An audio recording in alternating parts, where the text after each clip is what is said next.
أكبر الله أكبر الله أكبر الله أكبر كبيرا والحمد لله كثيرا وسبحان الله بكرة وأصيلا لا إله إلا الله ولا نعبد إلا إياه مخلصين له الدين ولو كره الكافرون لا إله إلا الله وحده صدق وعده ونصر عبده وأعز جنده وهزم الأحزاب وحده لا إله إلا الله والله أكبر الله أكبر ولله الحمد الحمد لله الذي جعل لكم الأرض فراشا والسماء بناء وأنزل من السماء ماء فأخرج به من الثمرات رزقا لكم فلا تجعلوا لله أندادا وأنتم تعلمون أشهد أن لا إله إلا الله وحده لا شريك له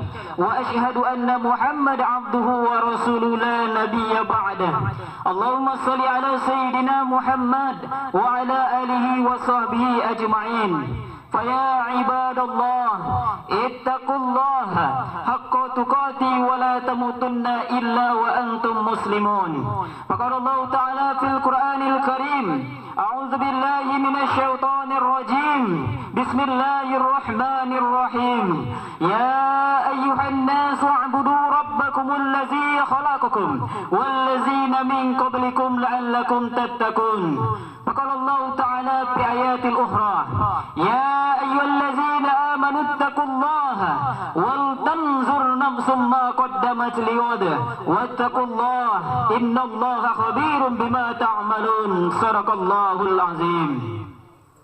Jamaah Idul Adha yang dimuliakan oleh Allah Subhanahu wa taala. Pada pagi yang berkah ini kita semua berkumpul di lapangan ini untuk melaksanakan salat Idul Adha secara berjamaah. Baru saja kita laksanakan ruku dan sujud sebagai manifestasi perasaan takwa kita kepada Allah Subhanahu wa taala.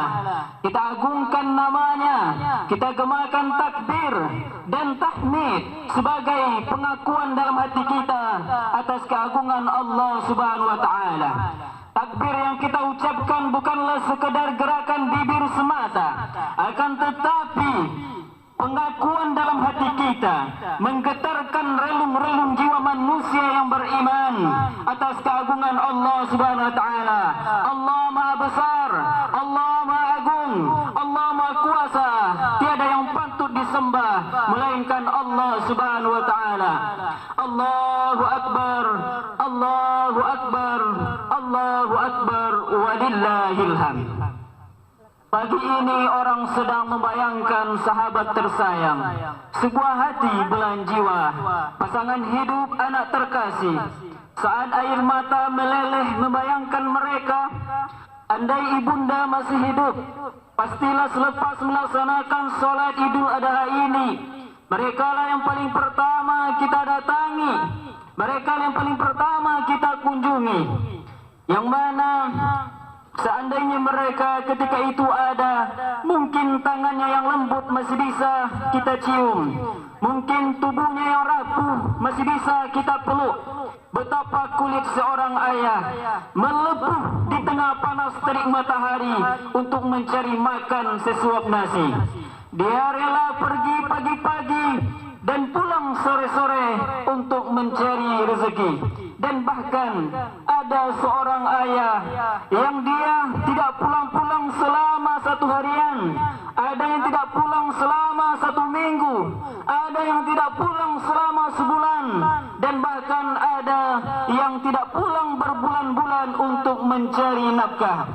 Itu semua dilakukan oleh seorang ayah agar kita bisa hidup, agar kita bisa makan, agar kita bisa sekolah, agar kita bisa sukses di kemudian hari.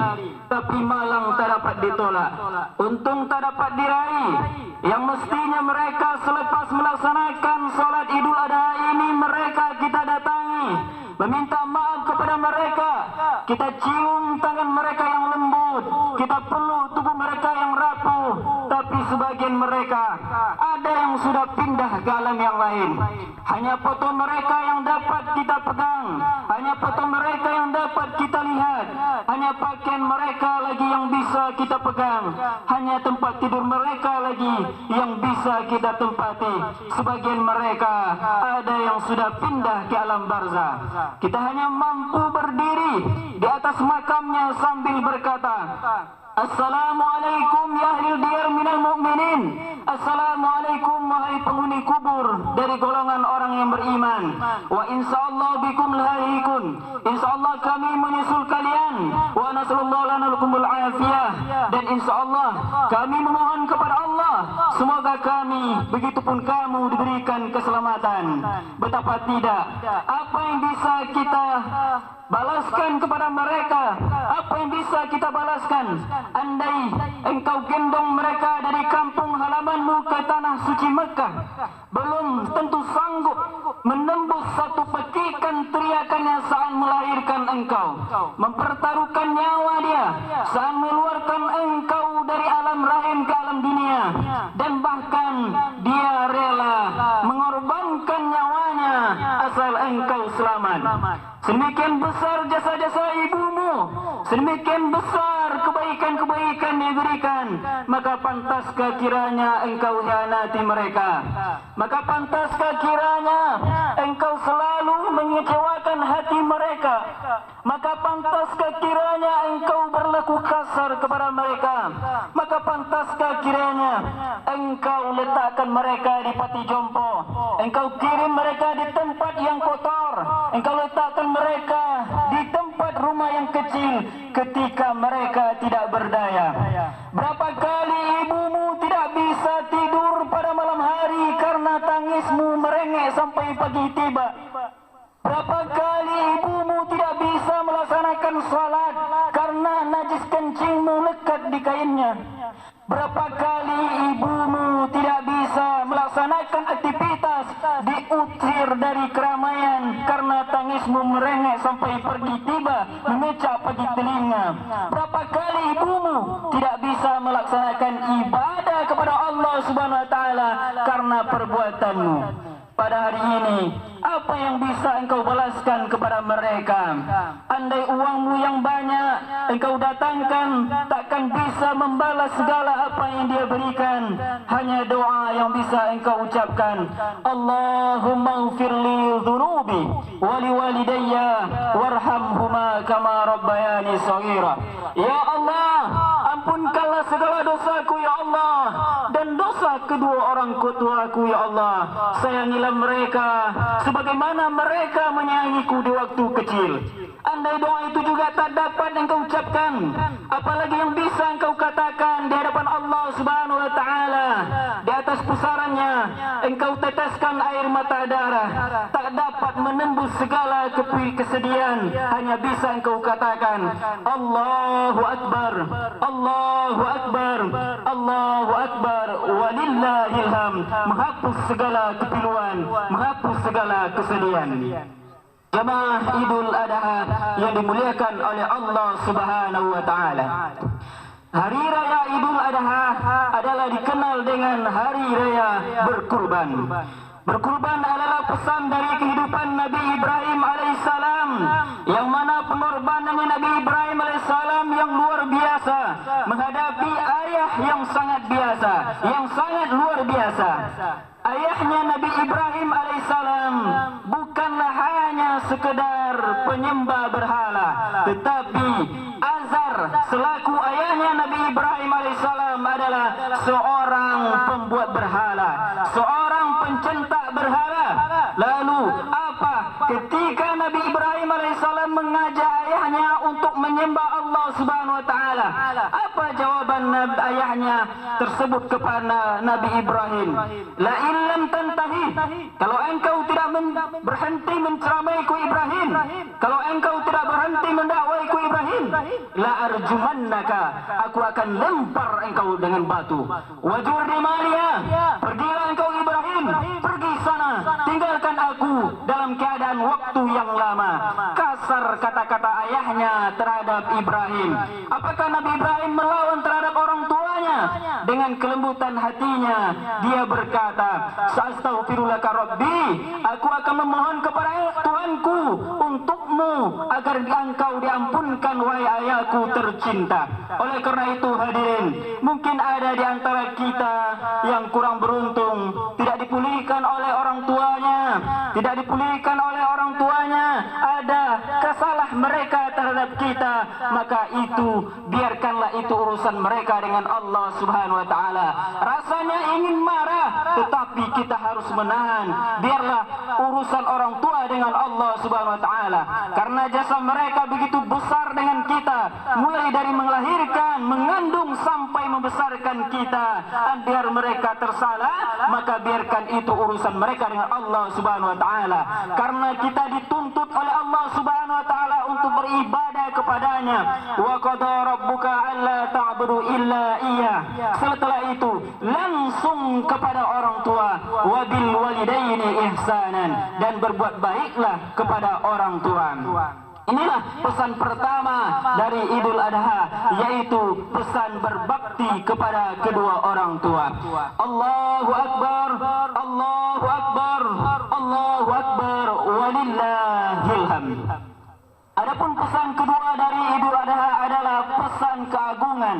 Pesan Nabi Ibrahim alaihissalam tidak hanya sekedar menyembelih hewan kurban, tetapi dia juga memperhatikan bagaimana pendidikan anak di masa yang akan datang. Patah tumbuh hilang berganti, daun-daun yang hijau hari ini akan layu dan mati. Mana penggantinya? Ada tunas-tunas baru hijau muda.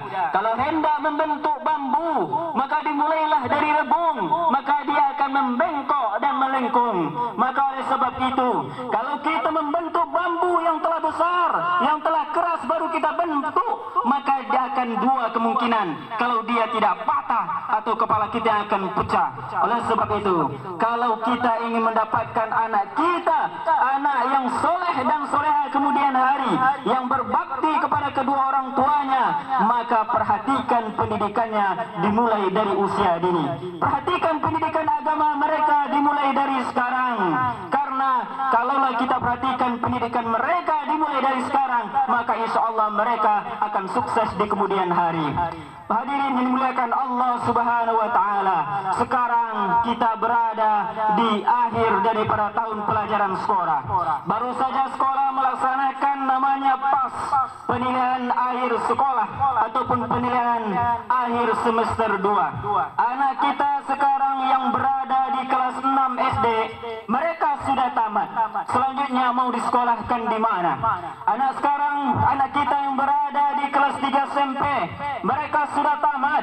Selanjutnya mau disekolahkan di mana? Anak kita sekarang yang sedang berada di kelas 3 SMA, mereka sudah tamat.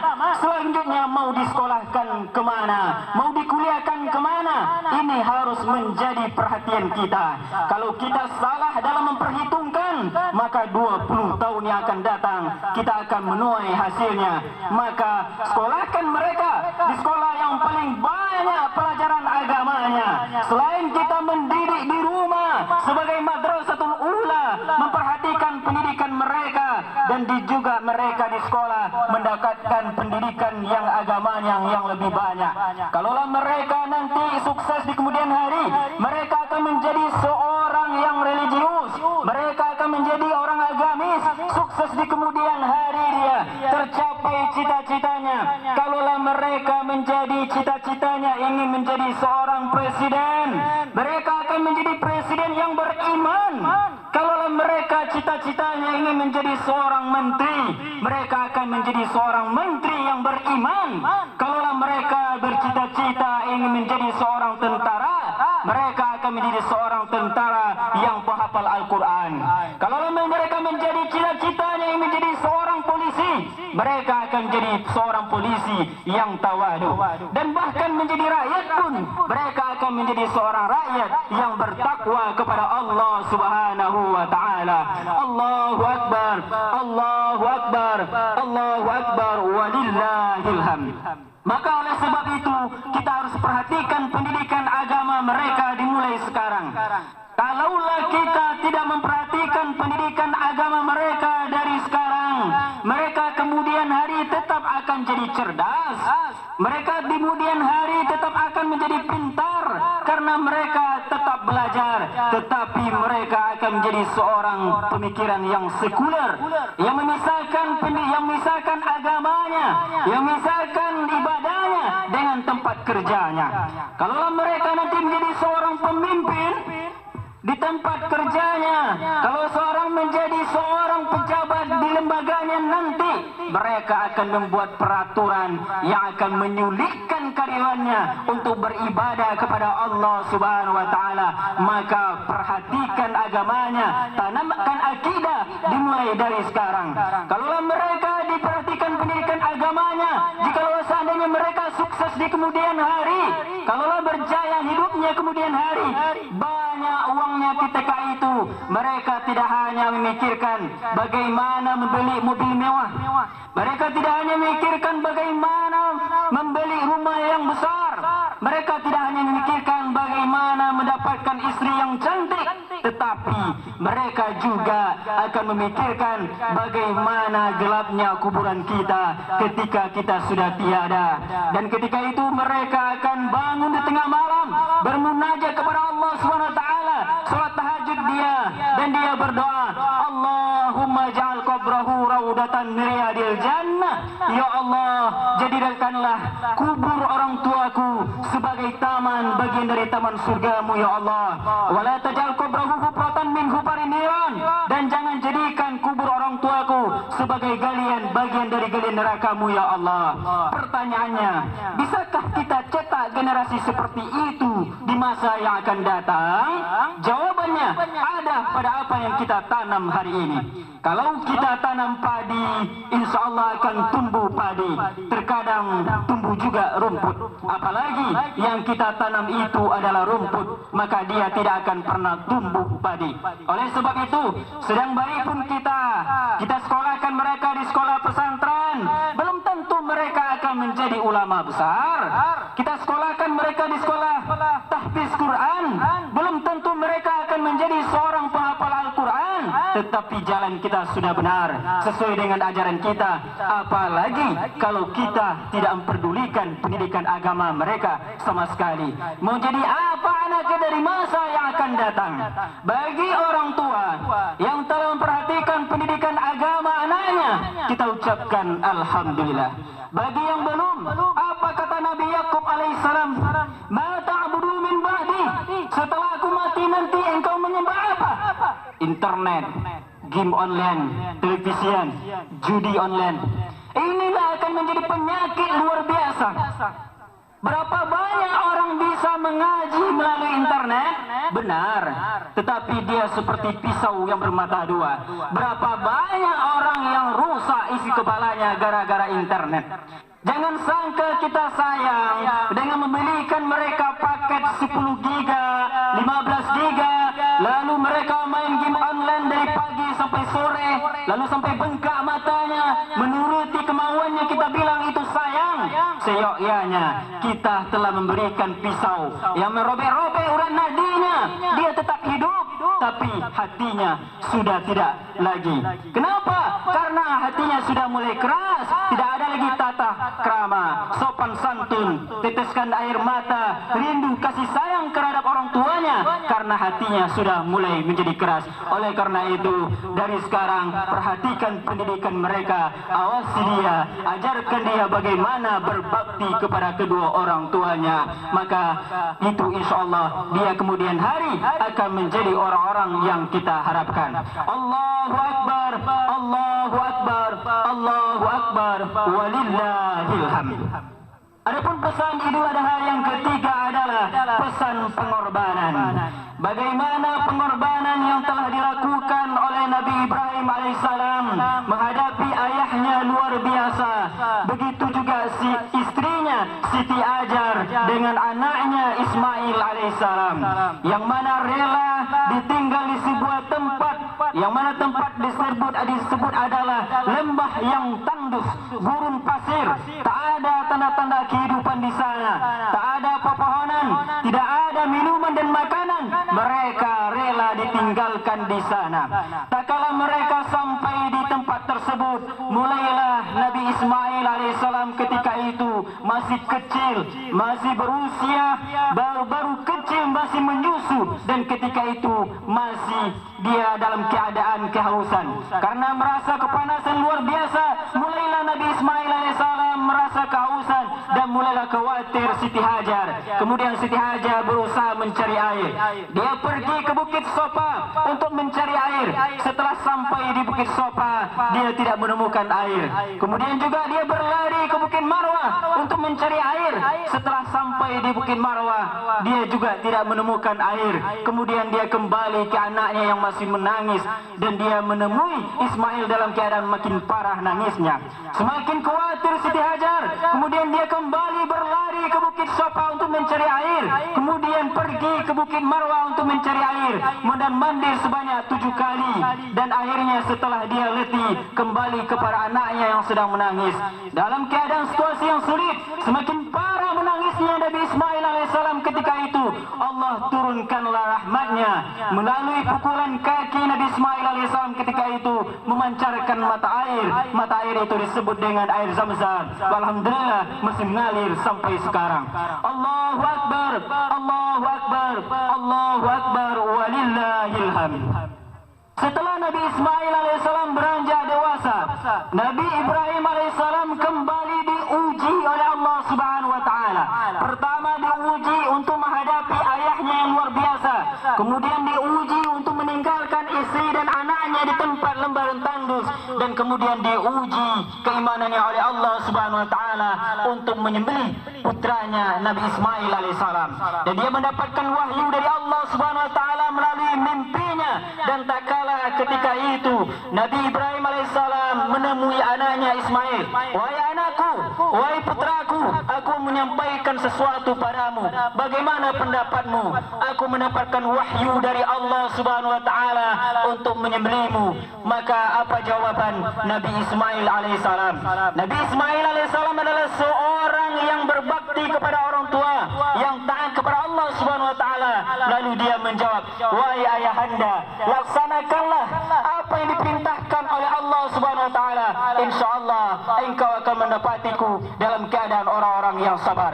Maka tak kala keduanya siap untuk melaksanakan perintah Allah Subhanahu wa taala, Nabi Ismail alaihissalam pun diletakkan di atas batu, dan ketika itu pisau pun sudah mulai diletakkan di atas lehernya Nabi Ismail alaihissalam. Dan tak kala proses penyembelihan mau dilaksanakan, ketika Nabi Ibrahim alaihissalam mau menyembelih Nabi Ismail alaihissalam, ketika itu Allah langsung mengganti Nabi Ismail alaihissalam dengan seekor kibas yang berasal dari surga. Maka semenjak itulah mulai disiarkannya berkurban. Allahu Akbar, Allahu Akbar, Allahu Akbar, walillahil hamd. Oleh sebab itu, bagi kita yang diberikan kelapangan rezeki oleh Allah Subhanahu wa taala, maka marilah kita sempatkan diri untuk berkurban. Karena orang-orang yang berkurban diberikan pahala yang berlipat ganda oleh Allah Subhanahu wa taala, diberikan keistimewaan oleh Allah Subhanahu wa taala. Adapun keistimewaan bagi orang-orang yang berkurban, yang pertama, orang yang berkurban akan memperoleh rezeki yang berkah. Yang kedua, orang yang berkurban ketika hendak membeli hewan kurbannya, maka dia satu langkah membeli hewan kurban tersebut, memperoleh 10 kebaikan, kemudian dihilangkan 10 keburukan, kemudian diangkat di sisi Allah Subhanahu wa taala 10 derajat. Kemudian yang ketiga, hewan kurban tersebut akan menjadi kendaraannya di padang mahsyar, yang mana ketika itu di padang mahsyar kita semua dikumpulkan oleh Allah Subhanahu wa taala, mulai dari umat Nabi Adam yang besar-besar badannya sampai kepada Nabi Muhammad sallallahu alaihi wasallam, umatnya yang kecil-kecil, semuanya dikumpulkan oleh Allah Subhanahu wa taala di padang mahsyar. Dan ketika itu orang merasa kepanasan, matahari satu jengkal jaraknya di atas kepala, ada yang dalam keadaan merangkak, ada yang berjalan kaki. Tapi orang yang berkurban, dia akan menaiki kurbannya, menaiki kendaraannya dari hewan kurbannya. Kemudian yang keempat, keistimewaan bagi orang yang berkurban adalah yang mana kurbannya tersebut akan datang pada hari kiamat bikuruniha, dengan tanduknya, was'ariha, dengan bulunya, wasrafiha, dengan kukunya. Semuanya itu akan menjadi saksi di hadapan Allah Subhanahu wa taala atas ibadahnya ketika di dunia. Kemudian yang kelima, ketika penyembelihan hewan kurban, begitu cepatnya darah memancar ke tanah, tetapi sebelum darah itu sampai ke tanah, Allah telah ampunkan dosa-dosa orang-orang yang berkurban. Demikianlah khutbah singkat pada hari ini. Semoga ide yang disampaikan mampu menggetarkan jiwa kita dan bermanfaat bagi kita semua. Amin ya rabbal alamin. Fa'tabiru ya ulil absar la'allakum turhamun. اللهم مخلصين له الدين ولو كره الكافرون. لا إله إلا الله وحده صدق وعده ونصر عبده وعز جنده وهزم الأحزاب وحده.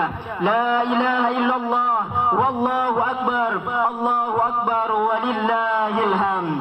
الحمد لله الذي خلق لكم ما في الأرض جميعا ثم استوى إلى السماء فسواهن سبع سماوات وهو بكل شيء عليم. أشهد أن لا إله إلا الله وحده لا شريك له وأشهد أن محمد عبده ورسوله لا نبي بعده. اللهم صل على سيدنا محمد وعلى آله وصحبه أجمعين. فيا عباد الله اتقوا الله حق تقاته ولا تموتن إلا وأنتم مسلمون. فقال الله تعالى في القرآن الكريم: أعوذ بالله من الشيطان الرجيم. بسم الله الرحمن الرحيم. إنا أعطيناك الكوثر فصل لربك وانحر إن شانئك هو الأبتر. فقال الله تعالى في آيات الأخرى: إن الله ملائكته يصلون على النبي يا أيها الذين آمنوا صلوا عليه وسلموا تسليما. اللهم اغفر للمسلمين والمسلمات والمؤمنين والمؤمنات الأحياء منهم والأموات برحمتك يا أرحم الراحمين. اللهم أنزل الرحمة والسلامة والبركة والمغفرة على هذه الجماعة برحمتك يا أرحم الراحمين. اللهم دفع عنا الولاء والبلاء والوباء والفحشاء والمنكر وسيوف المختلفة وشدائد المهانة ما ظهر منها وما بطن من بلدنا هذا خاصة إندونيسيا ومن بلدان المسلمين عامة إنك على كل شيء قدير. عباد الله إن الله يأمر بالعدل والإحسان وإيتاء ذي القربى وينهى عن الفحشاء والمنكر والبغي يعظكم لعلكم تذكرون ولذكر الله أكبر. السلام عليكم ورحمة الله wabarakatuh.